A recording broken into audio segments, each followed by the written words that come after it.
Feeding your gut the wrong breakfast is like setting off on a road trip with a flat tire. You're guaranteed a frustrated day full of cravings and a low mood. But a simple toast upgrade can turn your gut and your morning totally around. Today, I'll show you how to transform your toast into a mood-boosting, gut-strengthening, immune-boosting powerhouse in just 5 minutes. And we'll be making a breakfast that feeds the good gut bugs, keeps your energy steady, and even helps your brain and immune system fire on all cylinders. Now, tell me that isn't worth the extra 5 minutes.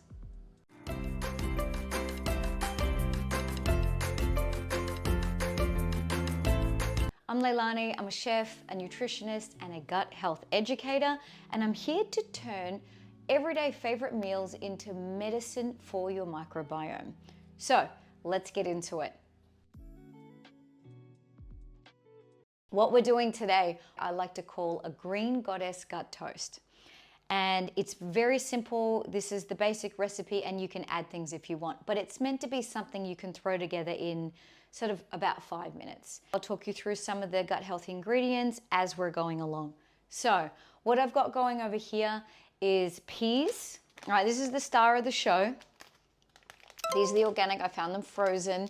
Peas are like fiber bombs who feed your good guys and repair your gut lining. So I've cut it open, I've put it into boiling water. You only need a few minutes for this.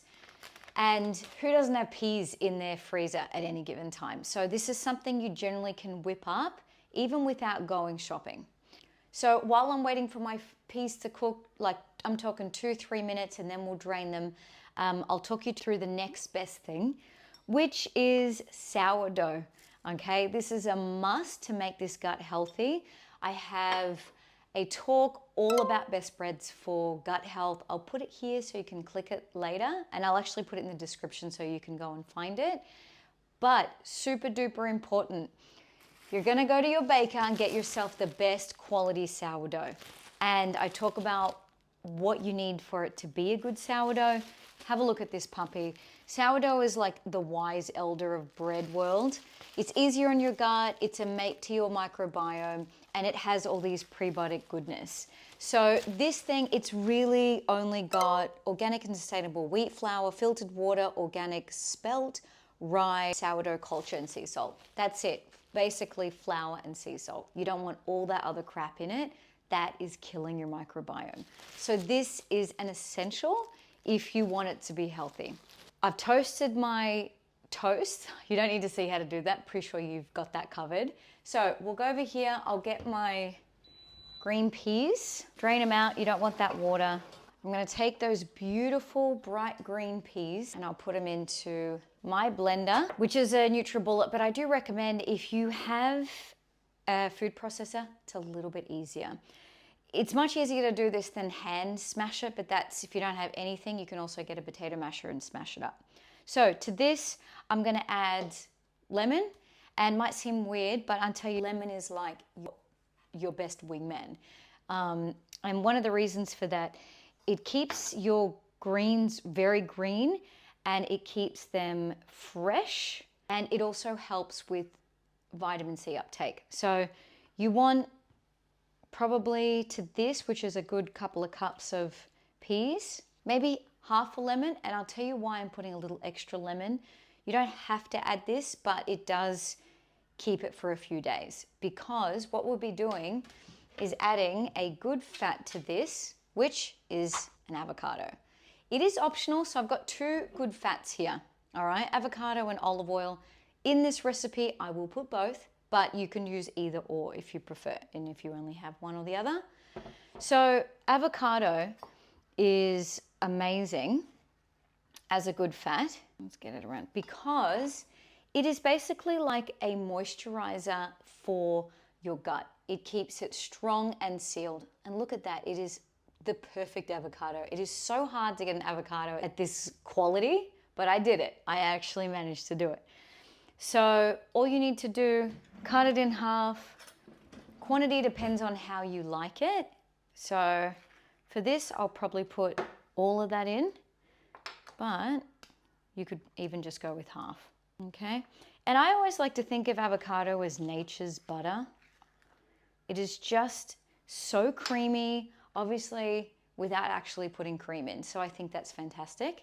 Okay, so the next fat is extra virgin olive oil. One of the reasons is this actually feeds up Akkermansia and Bacteroides, and that's linked to fat metabolism. So I don't know about you, but eating fat makes you skinny. Sounds pretty good to me.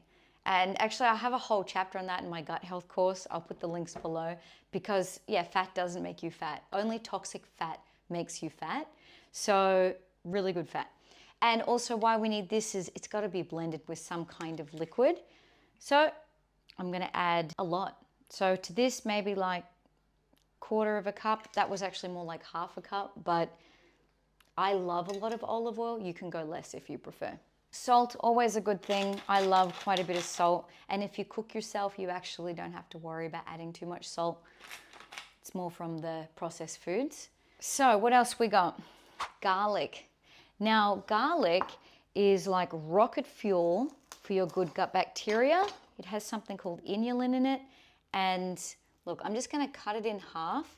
I learned this in Spain. I used to live in Spain, and I could throw it in there, but my kids don't like it, so I keep it to the side. And all I do is I get my half garlic and my bread, and I just rub it on like that.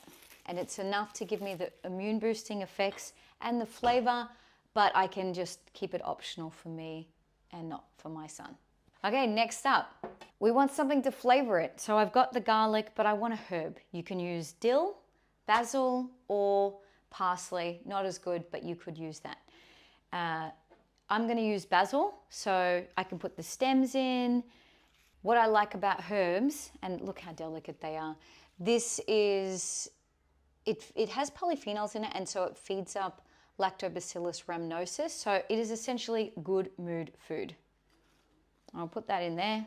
It's pretty simple, isn't it? So I'm just going to blend this up, and then that's going to go on top. That's optional. So this is prosciutto, and I wanted something fermented and probiotic. You could use sauerkraut. You could add egg on top. You could put nutritional yeast. If you follow my channel, you know I'm crazy about this stuff. But generally, we're just trying to keep it simple because it's something you want to whip up really fast. So the important thing about prosciutto is that you want to get the best quality prosciutto you can. So it's basically pork and salts, no chemicals because they kill your good microbes.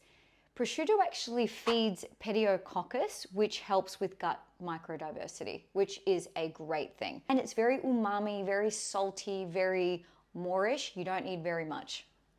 So I'm going to blend this up, and then I'll come back and we'll go to the next step, which is basically the last step because it's that quick. All right, I'm back.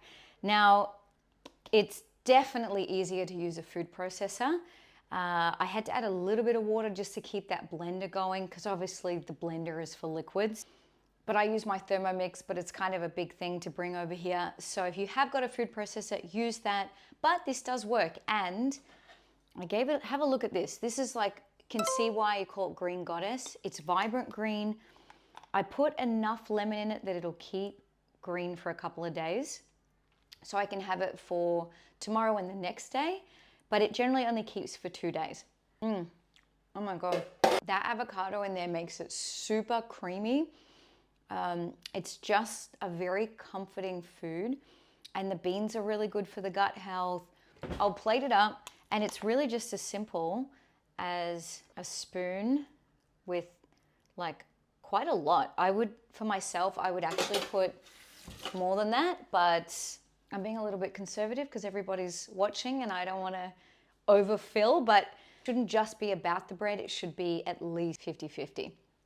So I'll take one of these pieces of prosciutto, nice and salty, and I'll put it on top, maybe a couple because you don't have to make it look this fancy, but it's just, we kind of taste with our eyes, you know.